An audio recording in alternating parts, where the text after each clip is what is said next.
Bonsoir tout le monde. La finale de cet inoubliable Euro 2024 opposera donc l'Espagne à l'Angleterre. L'Angleterre qui, une fois de plus, a été au bout du suspense pour éliminer les Pays-Bas sur un très joli but de Watkins dans les arrêts de jeu.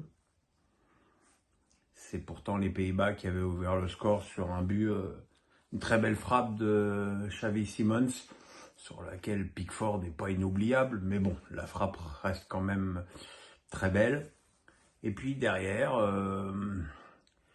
le match a été pendant un moment assez équilibré, jusqu'à ce que Dumfries ne commette cette faute confirmée par la VAR sur Kane. Kane qui a transformé parfaitement le penalty. Le même Dumfries qui a touché la transversale de la tête quelques minutes plus tard. La deuxième période a été un petit peu plus équilibrée, même si on peut dire que les Anglais étaient quand même un tout petit peu plus entreprenants. Et puis Southgate, qui est pourtant très décrié, a une fois de plus fait les bons changements. Cette équipe, il a fait rentrer Palmer et Watkins, et ces deux joueurs ont été à l'origine du but anglais qui permet donc aux Three Lions de se retrouver donc en finale. De toute façon, on le savait, hein, il y avait 3 pays qui avaient déçu sur 4 dans ces demi-finales, donc on savait qu'il y aurait forcément un pays décevant en finale.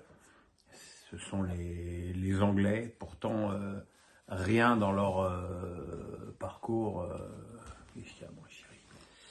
rien dans leur parcours n'incite à l'optimisme ou à l'émerveillement. C'est une équipe qui a du mal à fonctionner. Bellingham, qui fait beaucoup d'efforts, est quand même très fatigué. Foden a de gros problèmes à se situer dans un système qui n'est pas celui de Manchester City.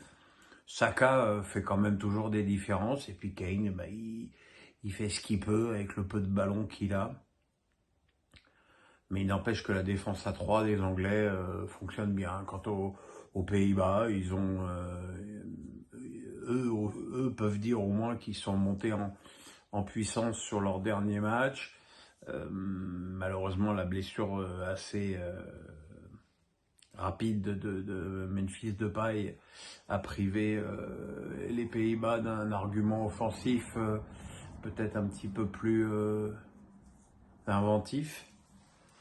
Voilà, mais bon, je pense que compte tenu de leur parcours, notamment dans le groupe de l'équipe de France, les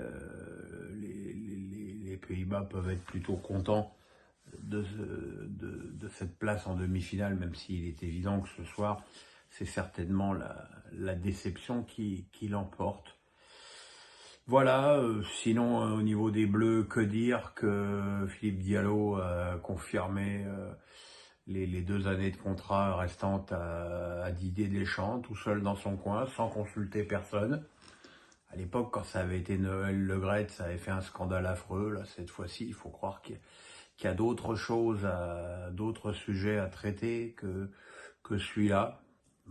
Voilà, moi, j'ai pas d'avis sur le fait que Deschamps parte ou reste. Il a quand même été en demi-finale, qu'on le veuille ou non, même si la manière a été dégueulasse. T'es quand même dans le dernier carré.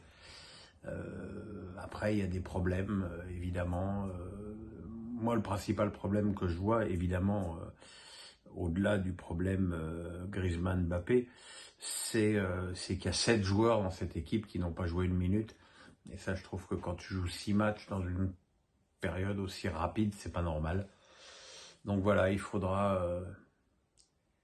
espérer que Deschamps se serve de ce demi-échec, en tout cas au niveau de la manière de cet échec total et au niveau du résultat de ce demi-échec, pour faire preuve d'un petit peu plus d'ouverture au niveau à la fois de son groupe, mais aussi au niveau de l'esprit.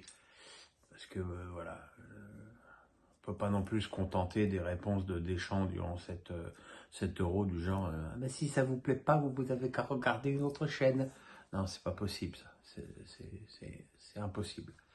Voilà, on se retrouve dimanche après la finale, lundi pour face à Pirot, et puis après on prendra quelques courts jours de repos avant d'attaquer les JO avec les Bleus.